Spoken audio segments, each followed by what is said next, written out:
Why don't you want to get older than 35? I want to be a young spring chicken, Like I just want to be like, yeah, I'm young. Cool. Jonesy and Ray, just wondering.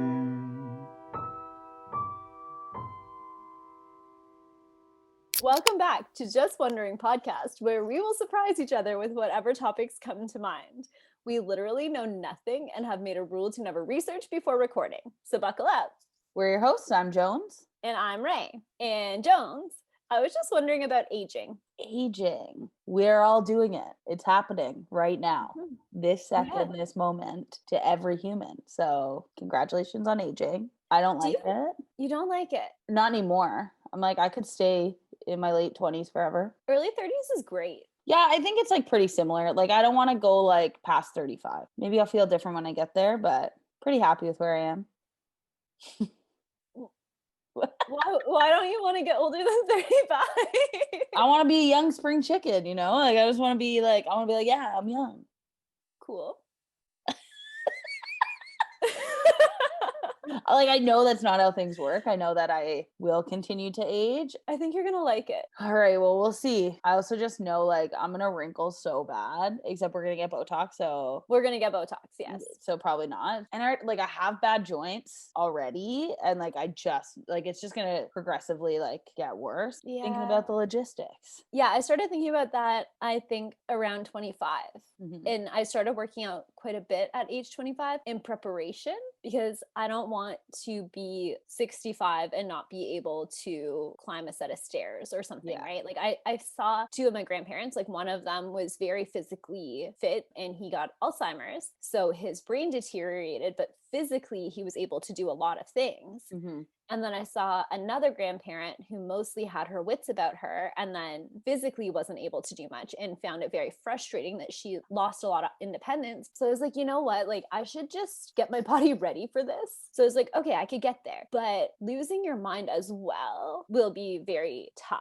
You have way less control over that. Yes. And I think in a lot of ways, like it can be very frustrating for the person who starts to get forgetful or to lose bits of their mind. But I think it's actually quite a bit harder on their family. Yeah. And I think you can come up with a lot of coping mechanisms so that it's less noticeable to strangers, but your family knows. And it can be very frustrating. Yeah. Yeah.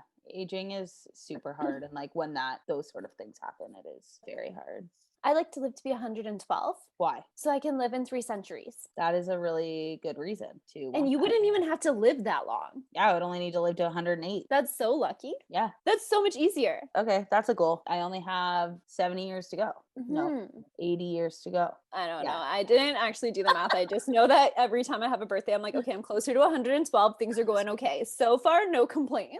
Yeah, fair. Most of my friends are in their late 30s and early 40s. I have, I guess, like a handful of friends that are my age and younger, but the people I hang out with on a daily basis are like a decade older than me.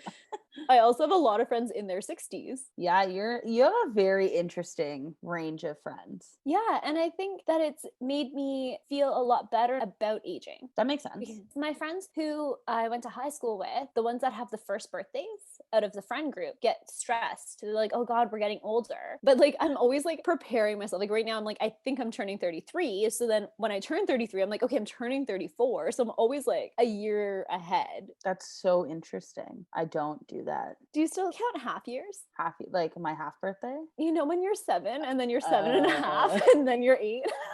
I do not know. Like, I wouldn't say right now that I'm like 28 3/4. Like, I just you're turning 29? Yeah. Wow. Yeah. And if COVID's not done by the time I turn 30, I swear I'll lose it. But yeah, I will be fucking pissed. I'm not turning 30 if I don't get to have a party. I'm not doing it. Stop the clocks. Quite a few people that I'm friends with are turning 40. And like, you can't do anything because of the pandemic. They could drink 40 Creek at the creek. You could drink 40 of 40 Creek at the creek. Sounds like a great birthday.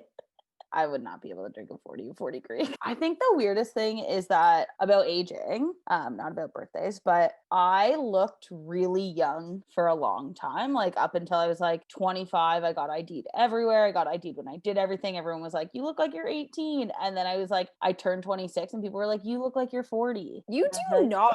not right now, but I think like when I don't have my hair straightened or like, You I don't look know. 40. Who said That's that? what I don't think. No, but I've heard it.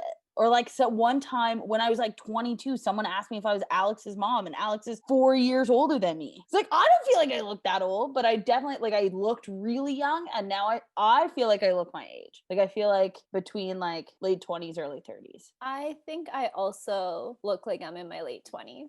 I think you look younger than you are. I look younger than I am. Yes. You think that there's a reason for that? I'm Asian very well. That's what my dad taught me. Yeah. I was hoping you would say that. Honestly, I think I'm gonna look really young until I turn 70, and then I'm gonna look 100. Yeah. I tried to dye my hair silver. My whites are growing in. You can't necessarily see them in this lighting, but I think with the bangs you can see the grays a lot more because they're mostly like right at the top of my head. That's where all mine are too, right here. But I'm trying to like highlight the grays to make me look my age, you know? Yeah. Just trying to meet a nice 30-year-old man, mid 30s. Now it's the 27-year-olds that hit on me. That is a big jump for you because you were getting like children. It was 23. It was 23-year-old men until all of a sudden when I was like 31, it was 27-year-old guys. And I was like, okay, that's a 4-year age gap. That's fine. I don't think you look 32. I would say like if you said you were 25, people would believe you. Maybe that's why I don't mind the idea of aging as much. But remember being like 16 and thinking 40 is so old? Yes. Do you still think 40 is so old? I don't think it's so old, but like I'm not even thinking about 40 personally. Right. Yeah. I do, I would 'cause, say like- it's like mid-aged. Right. Because I have like a lot of friends that are around that age. So I just think like it's the same age as me. True. I think I'm like 25 to 40. Yeah, that makes sense. Mhm. I have a lot of friends that are my age, but most of the people that I hang out with on a regular basis are you and then your age. What do you think the best thing about aging is?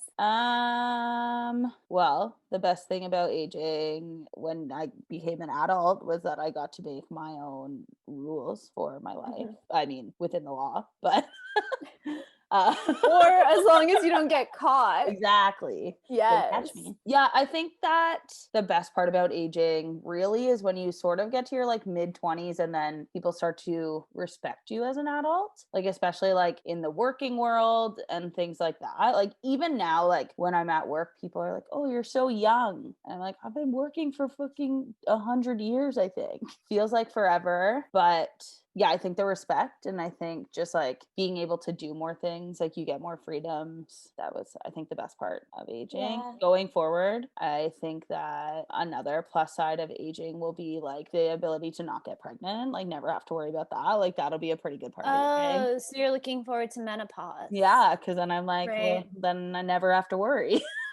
Right. I know a lot of people are going to be like, you don't want menopause, you don't want that to happen, but like, There's some perks for sure. there's some perks, yeah. Obviously, Yeah. like more downsides, but like that seems like a pretty big upside to me. Well, I don't know. My mom's hair got really curly when she hit menopause and she looks great now. So, like, what are the downsides? You don't have your period. You can't have kids. Your hair looks amazing.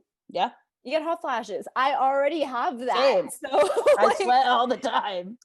What would you say is your favorite part of aging? I'm not sure if it's aging or it's just like certain experiences that I've had, but just feeling like really like settled in who I am. Mm-hmm. Because of course, as a teenager, you have a lot of insecurities. Like I have hairy arms and I sweat a lot. So like that's cute when you're 16, right? Like people like that. And now that I'm an adult, I'm like, I literally don't even know that about myself. Like I know, but it's not something that I'm thinking about. I'm not thinking like I need to wear long sleeves so people don't see my hairy arms.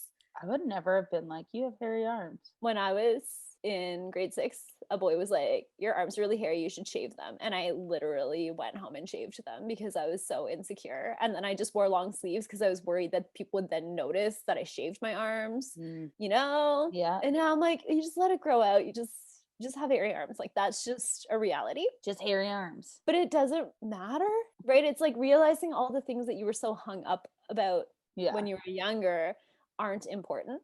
Yeah, they don't And matter as much. I would say things like there's less drama, but I don't think that's necessarily true because I never really had a lot of drama when I was a teenager, and I also still don't. And the people that had a lot of drama as a teenager, I think still do. They'll do. Yeah, so true. I think that I've just become more aware of like what drama I want to be a part of and what I don't. Now that I'm like older, I can walk away so much easier. Like if someone's like saying something, I don't always walk away, but when I was like in my late teens, early 20s, I never would have walked away from something. I would have rebutted every single thing, and now I'm like, it's not worth my time. That's really good. I've never really rebutted ongoing. The only person that can get me to like fight back is my younger sister. Like I couldn't picture that at all. She's the only person that I yell at.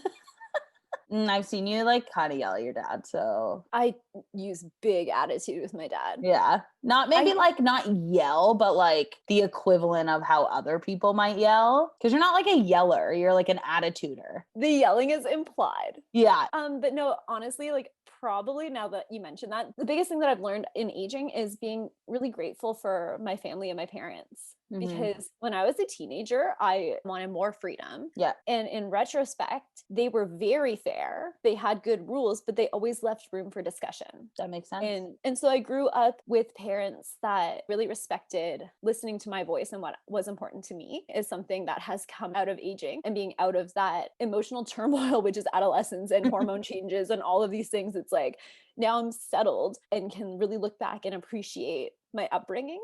Yeah, it's so crazy. Like being a teenager is so hard. So I'm like glad to have aged out of that point in life. But also like all this pressure to like leave high school, to go to school or university, like make adult decisions as a child. And who do you know that like actually followed through on anything that they were forced to decide when they were 16? There's not many, but most people are like in their early 20s, they're like, I don't freaking know what to do. Yeah, I would say out of my close group of friends, only one person went to school, is like working in exactly what they like went to school for and intended to do.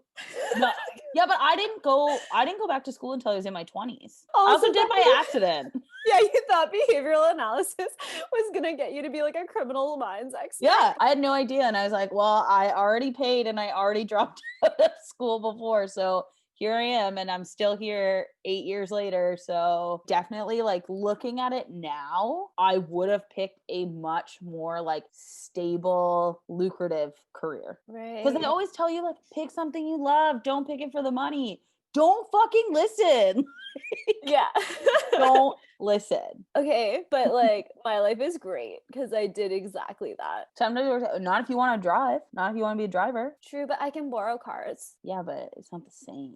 I guess like my thing is I ended up spending a ton of money on education, and like not that I don't love what I do love what I do, but based on the amount of money that I put into it, if I had gone down a different path, I could be making 3 times as much as I mean. And not everything is about money, but like I love going on vacation. I love buying whatever I want whenever I want to buy it. Like I like being independent. I like having a car. I don't want to worry. Do you have anything that you're like scared of aging wise? I don't know, but actually now that you mention it, I was just thinking, would you rather have the body of a 30-year-old but the mind of like a 100-year-old, or the body of a 100-year-old and the mind of a 30-year-old? I would rather the mind of a 100-year-old than a body of a 30-year-old. Me too. Yeah, because you used to say someone's not quick and witty still at 100. Like it, because I think like it's like what you said, right? Like being able to be like more physically independent is like more